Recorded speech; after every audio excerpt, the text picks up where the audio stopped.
If I was the kidnapper, I would be extremely concerned right now because using investigative genetic genealogy, he will be identified. On the morning of March 24th, a single headline broke through 53 days of silence.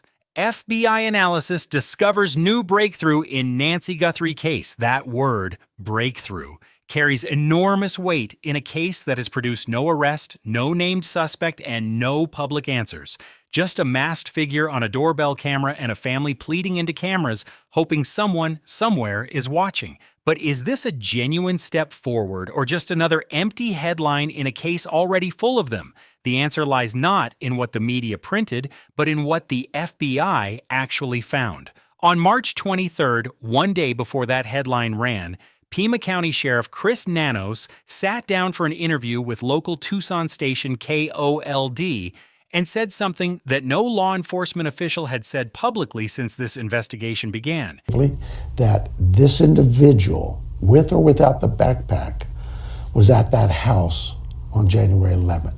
He said, "We do believe that something occurred on January 11th, and that's with the FBI's analysis of the equipment and digital stuff they've done. That is a sheriff."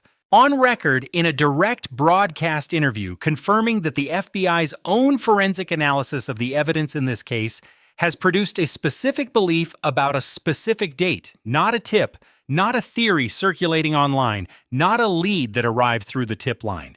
The FBI's own technology, their own independent analysis of the digital equipment at the scene, told them something happened on January 11th, 3 weeks before Nancy Guthrie disappeared. Understanding why that statement qualifies as a breakthrough requires understanding what the word actually means in an active kidnapping investigation, because it does not mean what most headlines suggest. A breakthrough is not an arrest. It is not a named suspect. It is not a case solved. In law enforcement terms, a breakthrough is a material shift in the investigative picture, a new anchor point around which all the other evidence can be organized. Investigators have been building a puzzle with thousands of pieces for 53 days. A breakthrough is not the completed picture. It is the moment they found the corner piece that tells them what shape they are actually working with.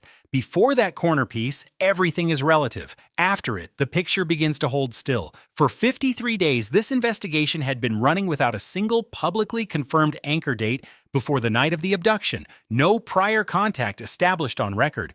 No confirmed date for a prior visit to the property.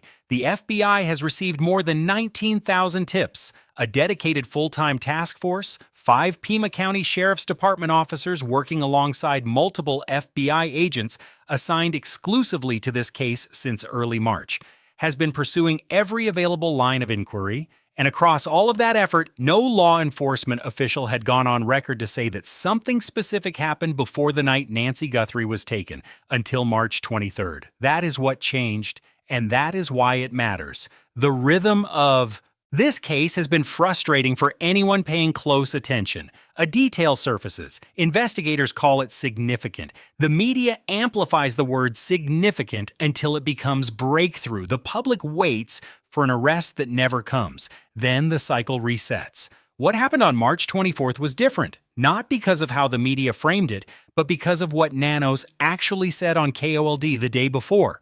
He did not say investigators are pursuing a promising lead. He said the FBI's own analysis of the equipment produced a sustained, specific belief about a specific date. On the 11th, and that's with the FBI's analysis of the equipment and digital stuff they've done. That is a factual statement about an investigative conclusion. That is the difference between a routine update and a genuine shift in the case. The day before Nanos gave that interview, on March 21st, the Guthrie family released a public statement through KVOA News for Tucson's special broadcast, Bring Her Home. Outpouring from neighbors, friends, and the people of Tucson. We are all family now. We continue to believe it is Tucsonans and the greater Southern Arizona community that hold the key to finding resolution in this case. Someone knows something. It's possible a member of this community has information that they do not even realize is significant. We hope people search their memories, especially around the key timelines of January 31st and the early morning hours of February 1st, as well as the late evening of January 11th.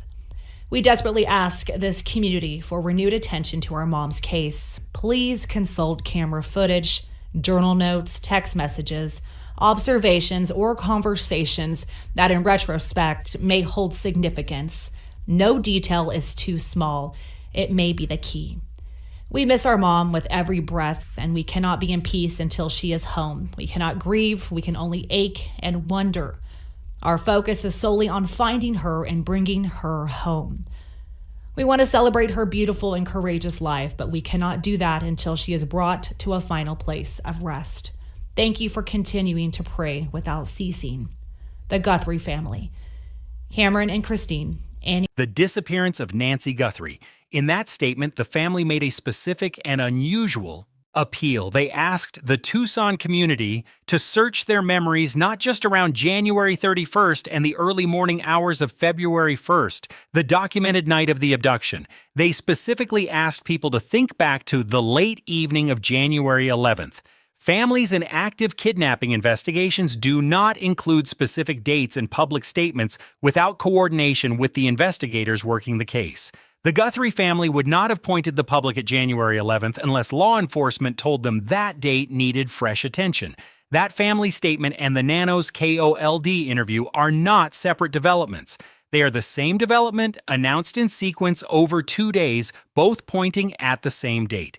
The reward structure in place right now is significant context. The Guthrie family has offered $1 million for information leading to Nancy's safe recovery. The FBI has independently offered $100,000 for information leading to a location or an arrest. Tucson Crime. Stoppers has added $102,500 through its 88 Crime Fund. That is more than $1.2 million combined. One of the largest publicly announced reward packages in any missing person case in recent Arizona history. And as of this video recording, it remains unclaimed. Nobody who knows something has stepped forward to collect it. Nanos was asked directly whether he believed the crime could recur. His answer was a public warning. Don't think for a minute that because it happened to the Guthrie family, you're safe. No, keep your wits about you. And so it'd be silly to tell people, yeah, don't worry about it. You're not his target. Don't think for a minute that because it happened to the Guthrie family, you're safe. No, keep your wits about you. That is not a reassurance. That is a top law enforcement official telling the people of Tucson that a potential predator remains free. When the FBI released images from Nancy Guthrie's doorbell camera on February 10, 2026, the public saw one version of the masked suspect, a man in a full balaclava, a jacket, long pants, gloves, and a front holster with what appeared to be a handgun. He was carrying a 25-liter Ozark Trail hiker backpack. The FBI described the suspect as approximately 5 feet 9 to 5 feet 10 inches tall with an average build. He moved directly toward the camera at the front of the house, methodically, deliberately, reached for it, and covered it. That is the image most people have come to associate with the night Nancy Guthrie disappeared. But the FBI released more than one image. In a second photograph, the same masked figure appears at the property, same general build, same balaclava, but without the backpack. No visible weapon, no tactical gear. The figure is simply present at the property. A source with knowledge of the investigation confirmed to Fox News Digital that one of the doorbell images released by the FBI was taken on a different day from the others, indicating the masked suspect may have visited the home in advance of the February 1st abduction. The Pima County Sheriff's Department, responding after that report was published, acknowledged in a written statement that the released images show the suspect in different stages of attire, including with and without a backpack, but emphasized that no official date or timestamp had been confirmed for any of the images. Therefore, the statement read, any suggestion that the photographs were taken on different days is purely speculative. Nanos told NBC News in a phone interview that it was all speculative for someone to suggest that that photo is from a different day. And that is exactly where things stood for weeks. The image without the backpack generated significant public interest about a possible prior visit, but without an official timestamp, nothing could be confirmed. Then January 11th entered the conversation. NBC News reported in mid-March that neighbors near Nancy's home in Catalina Foothills had been visited by FBI agents who asked them pointed questions about specific dates, not a general range of January. not sometime before February, specifically January 11th. They were asked to check their own camera systems and recall what they saw on that particular evening. Two specific dates, January 11th, which is something that I've reported before, that I've heard from other neighbors, but also January 24th, which is the Saturday before Nancy Guthrie went missing. The precision of that request, a single date, in a neighborhood that had already been canvassed extensively, tells you that January 11th was not a guess. It came from something the investigation already held. What it came from is the Nest camera data. When Nanos explained the January 11th focus to NBC News on March 22nd, he said Google had initially told investigators that the surveillance image recovered from the Nest camera, specifically the image of the suspect without the backpack, was believed to be from January 11th. Google initially flagged that date as a possibility. On that basis, investigators began examining January 11th as a potential prior visit to the property. Neighbors were asked to check footage from that specific evening. The Guthrie family was informed of its significance, and then Google walked back its own assessment. The company told authorities it could not definitively determine that the image was from January 11th or from any specific date. As Nanos put it, Google initially reported that date as a possibility, then later retracted the statement. The company told investigators it could not confirm the timestamp. That is where the investigation would have hit a wall, if not for what Nanos said the following day. On KOLD, on March 23rd, rather than stepping back from January 11th, Something occurred on the 11th, and that's with the FBI's analysis of the equipment and digital stuff they've done. he stepped forward. We do believe that something occurred on January 11th, and that's with the FBI's analysis of the equipment and digital stuff they've done. Not Google's analysis, the FBI's. Two entirely separate examinations of the same evidence. Google analyzed its cloud metadata, arrived at January 11th, and then retreated from the claim. The FBI conducted an independent forensic analysis of the Nest camera hardware itself, arrived at the same destination, and has not retreated. One analysis pulled back, the other stands. The behavioral implication of January 11th is what gives it weight beyond the digital forensics. If the FBI's conclusion is correct, someone stood at Nancy Guthrie's front door 3 weeks before the night they came back to take her, without a weapon, without the equipment used in the abduction, without the posture of someone acting, watching, learning the property, testing what the camera captured, understanding what the neighborhood looked like at that time of night. Former FBI agent Jennifer Coffindaffer, writing publicly on her verified social media account on March 22, 2026, described that visit as what she believed was a trial run, a reconnaissance before the operation. She also noted that the moon was in a waning crescent phase on January 11th, while February 1st fell on a full moon. That is Coffindaffer's analytical observation from public record, not a confirmed law enforcement finding. But it is the kind of detail that reflects serious investigative thinking about behavior patterns. A crime of this precision, the targeted nature that Nanos has described, the disabling of the camera, the tactical equipment, the knowledge of the property layout, does not emerge from impulse. It is planned. A prior visit 3 weeks before the abduction means the planning window is longer than initially apparent. A longer planning window means more exposure, more movements, more potential witnesses, more moments where this person was somewhere they can be placed. And if they were at that property on January 11th, there is something else to consider. Their DNA may not have been deposited only on February 1st. On February 19th, 2026, Pima County Sheriff Chris Nanos confirmed to NBC News correspondent Liz Kreutz what investigators had been working to establish since the first days of the case. I think from day one, we had some strong beliefs about what happened, and those beliefs haven't diminished. Do you believe it was a burglary gone wrong? I'm not going to get into those theories. We have our beliefs. Everybody else has theirs. Unknown DNA. Genetic material not belonging to Nancy Guthrie or to anyone known to have had regular close contact with her had been found inside her home. Nanos said they believed it could belong to the suspect, and then he named the complication directly. The sample was mixed. A mixed DNA sample, in forensic terms, contains genetic material from more than one person.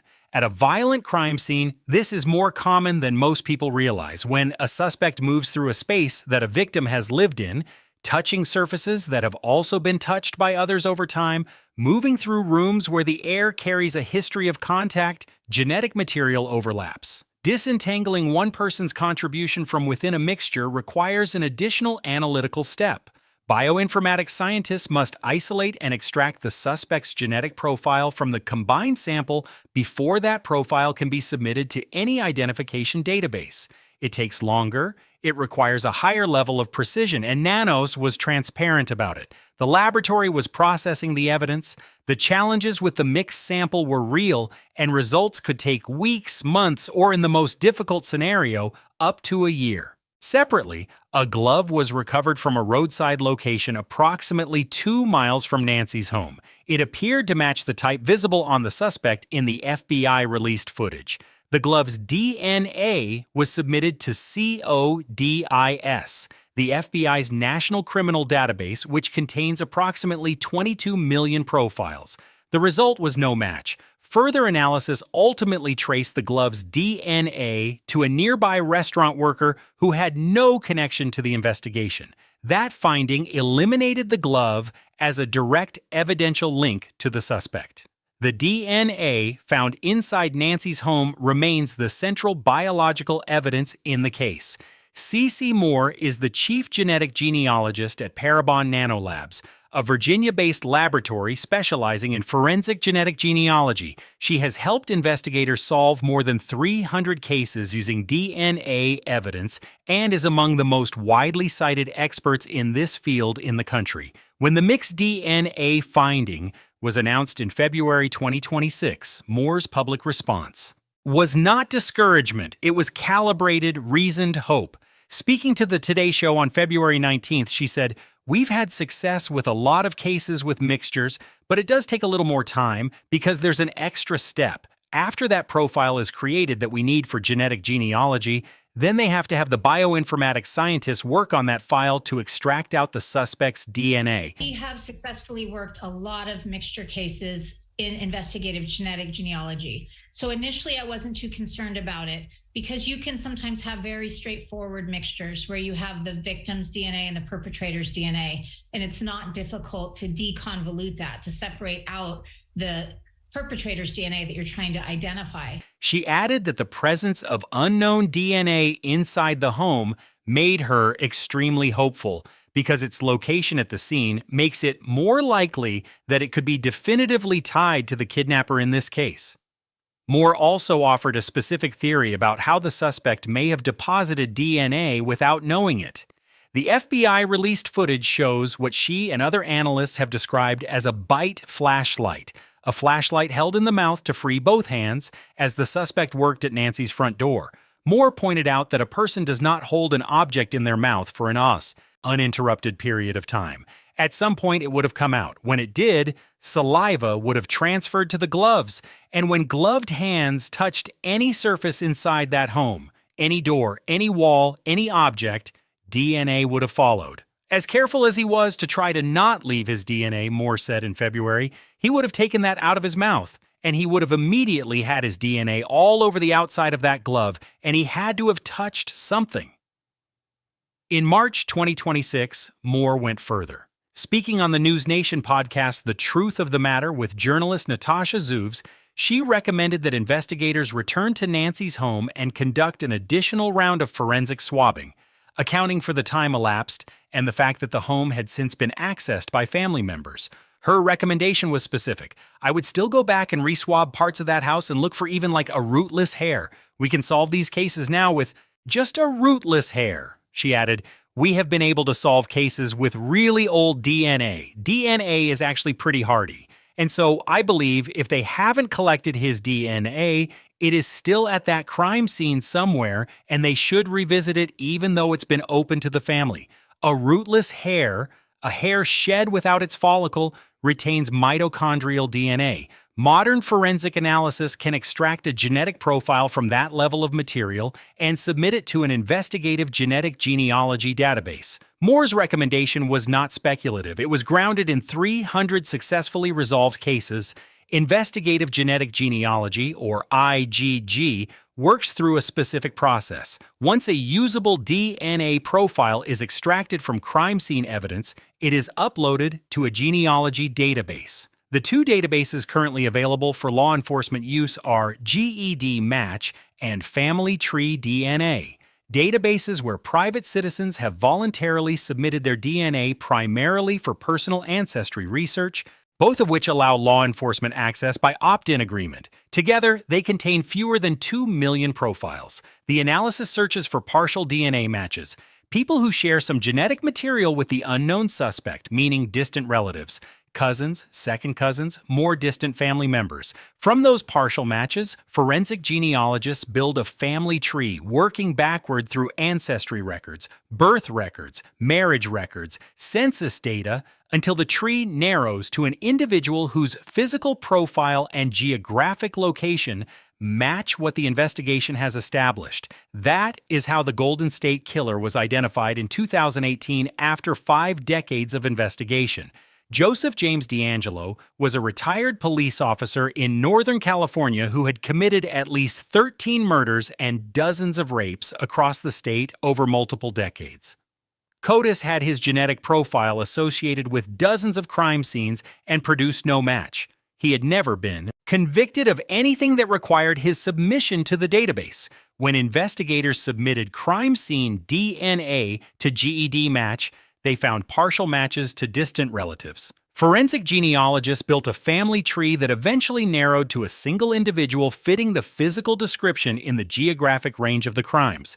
Investigators followed DeAngelo to a Hobby Lobby store, swabbed his car door handle in the parking lot when he stepped away, and later retrieved a tissue from his trash. Both samples matched the crime scene DNA. He was arrested in April 2018. He later pleaded guilty and is serving multiple life sentences.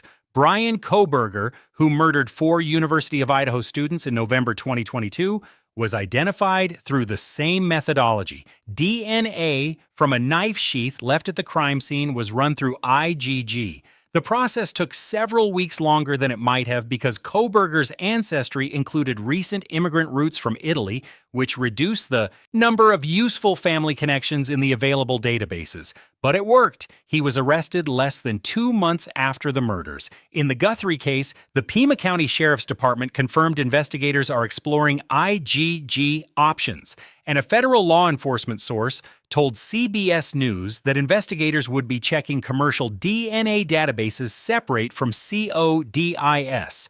The speed of the IgG process depends substantially on the suspect's ancestry. Moore explained publicly that if the suspect has deep roots in the United States and primarily Northwest European ancestry, a partial match in the available databases could surface in minutes or hours. If the suspect's ancestry runs through Latin America, with immigrant roots in recent generations, the available profiles thin considerably and the process can extend to weeks or months or longer. That variable matters in this context. Tucson, Arizona sits within 12 miles of the Mexican border. The FBI's Phoenix Field Office has coordinated with authorities on both sides of the border as part of standard investigative protocol.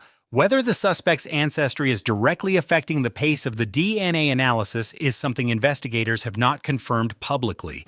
What Moore confirmed, publicly and on record, is her conclusion about the eventual outcome. Speaking on the Today Show in February, she said, "If I was the kidnapper, I would be extremely concerned right now because using investigative genetic genealogy, he will be identified. If I was the kidnapper, I would be extremely concerned right now because using investigative genetic genealogy, he will be identified."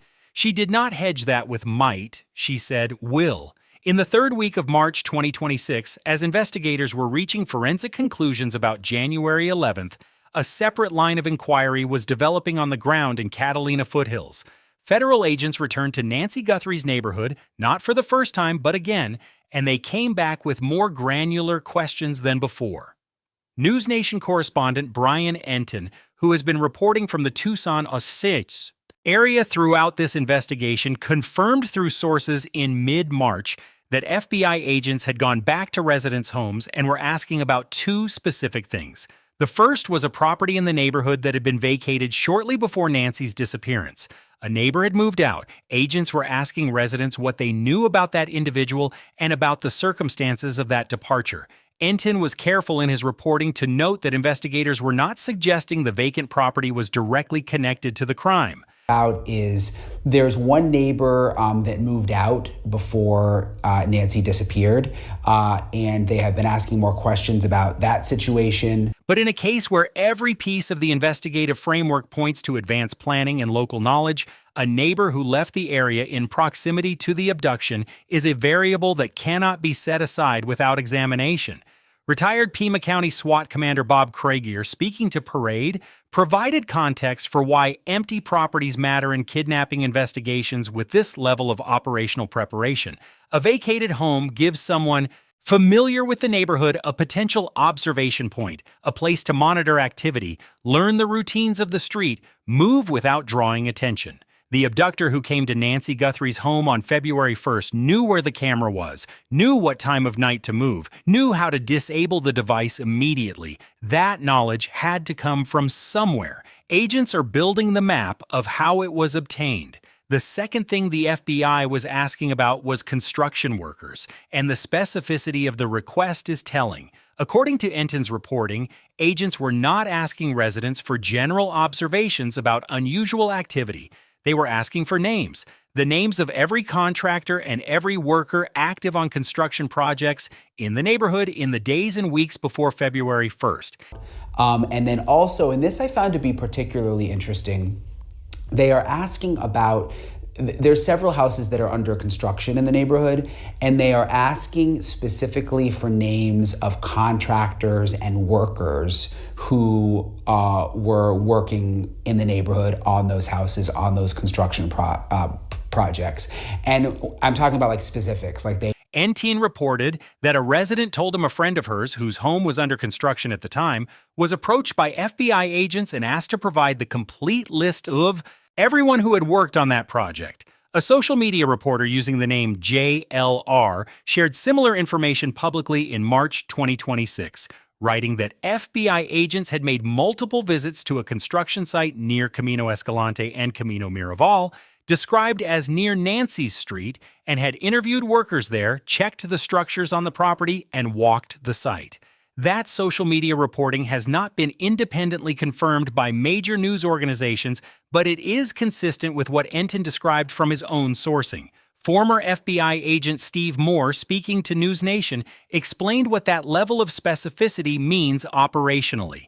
Agents asking for the names of individual construction workers is not investigative regression. It is not a sign that the investigation is running out of options. It is the Bureau building a roster, an accountable list of every person with a legitimate physical presence in that neighborhood during the critical window. Construction. Workers on active job sites have a reason to be on a street for hours without drawing concern. They have sight lines to neighboring properties. Nobody questions a work truck parked along a Catalina Foothills street in the early morning hours.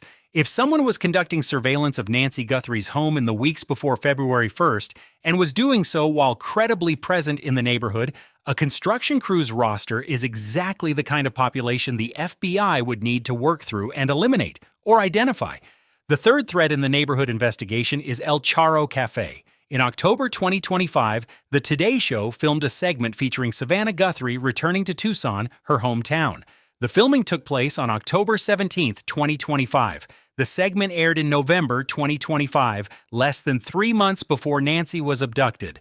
El Charro Cafe, which has operated continuously at its downtown Tucson location since 1922 and holds the distinction of being the oldest continuously family-owned Mexican restaurant in the United States, was the final stop. Savannah sat down at El Charro with Nancy and her sister Annie to share a meal filmed on camera and broadcast nationally. Nancy told Savannah on camera, "It's so wonderful, just the air, the quality of life. It's laid back and gentle." The restaurant's filming that day was done in a private dining room that had been closed off, though the restaurant itself was open to approximately 50 other customers.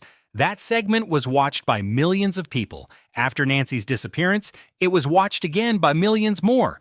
A source told media outlets that there was significant internal reflection at NBC about whether the segment had inadvertently made Nancy a target by publicly placing her face, her address area, and her connection to a famous daughter before a national audience. According to reporting by Brian Enton, FBI agents visited El Charro and questioned staff members about the filming day. They asked whether anyone at the restaurant had seemed suspicious during the shoot, anyone who had wanted to take photographs, anyone who had lingered around the crew or acted in a way that stood out. The restaurant's president, Ray Flores, speaking to the Tucson Daily Star after Enton's report, said that as of that point, he had not been contacted by investigators and that nobody from the FBI had called. Whether investigators subsequently made contact is not publicly resolved.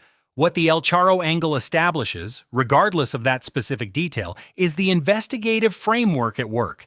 The FBI is building a complete account of Nancy Guthrie's public footprint in the months before she was taken, tracking every documented location where someone observing from a distance could have identified her, cataloged her, and begun planning. The common thread running through all of it, the construction worker roster, the vacant property, the restaurant visit, is the same central investigative question. How did whoever took Nancy Guthrie come to know enough to plan this crime with the level of precision it required? The answer to that question is what investigators are assembling, name by name, address by address, frame by frame. What the FBI has announced as a breakthrough is not a single discovery. It is the intersection of several investigative threads that have been developing simultaneously and are now pointing in the same direction. The FBI's independent forensic analysis of the Nest camera hardware produced a sustained conclusion that something occurred at Nancy Guthrie's property on January 11th. Google's initial metadata analysis flagged the same date before retracting. The Guthrie family publicly appealed for community attention to that specific evening, and Sheriff Nanos confirmed the FBI's belief on record in a direct broadcast interview on March 23, 2026. That is not a rumor. That is not a leak. That is the county sheriff going public with an investigative conclusion that the FBI reached through its own forensic work. The known foreign DNA found inside the home is being processed through the same methodology that identified Joseph D'Angelo and Brian Kohberger. C.C. Moore, the leading public expert on this technique, has said publicly that the person who left that DNA will be identified. The analysis is running. The FBI has the names of construction workers active in the Catalina Foothills neighborhood in the weeks before February 1st. They are asking questions about a neighbor who moved out before the disappearance. They have been working backward through Nancy's publicly documented footprint to trace how someone could have targeted her, and the forensic capability underlying all of it. The same team that pulled footage from a camera that should have had nothing, from residual back-end data that the standard system had already marked for deletion, is the same team that conducted the independent equipment analysis producing the sustained conclusion about January 11th. What remains unknown is precise. No suspect has been named. No arrest has been made. Nano said publicly on KOLD, "We have so much in front of us, and we believe we have good evidence in front of us. Will that dry up? Could I be wrong? Absolutely. Anything is possible, but we're not giving up." He also said, in a separate NBC News interview, words that carry their own weight. Right now, everything is speculative. We don't have anything in front of us that says, this is who did this and this is why. Those two statements are not contradictions. They reflect where this investigation actually is. There is good evidence. There is no named suspect. There is a date, January 11th, that the FBI's own forensic work has confirmed matters. There is DNA under active genetic genealogy analysis. There it is. There is a neighborhood grid being mapped down to individual worker names, and there is a forensic clock running on technology that has brought down killers who believed they were beyond identification. Attorney Chad D. Cummings, speaking to Front Page Detectives in March 2026, outlined the three scenarios that could explain why no public arrest has been made despite weeks of intensive investigation. The FBI has identified someone and is building the case to a standard suitable for prosecution before moving. The investigation has run into complications connected to the suspect's identity or associations. or investigators have not yet closed in on a specific individual. Cummings did not identify which he considered most likely, but the structure of what law enforcement has released publicly, the careful confirmation of specific investigative beliefs, the sustained focus on a single prior date, the stated confidence that good evidence exists, is more consistent with the first scenario than with the absence of direction. Retired FBI Special Agent Greg Rogers told Parade in March 2026, "I am confident there is a good amount of familial research underway concerning the DNA samples found in the residence. There won't be any press releases concerning that if and until a potential suspect is identified. No press releases until there is something to put in one. The FBI tip line is 1-800-CALL-FBI. Anyone with information from the late evening of January 11th, from the night of January 31st, or from the early hours of February 1st is asked to contact investigators. No detail is too small. The evidence is active. The case is not cold. And the person who walked into that home left something behind. This case is still moving. Every time a verified development breaks, a forensic result, a named suspect, a shift in the investigation, we will be here breaking it down the same way we did today. If you have been watching this series and you want to be here when that happens, make sure you are subscribed, because when this case cracks, you will not want to find out about it 2 weeks late.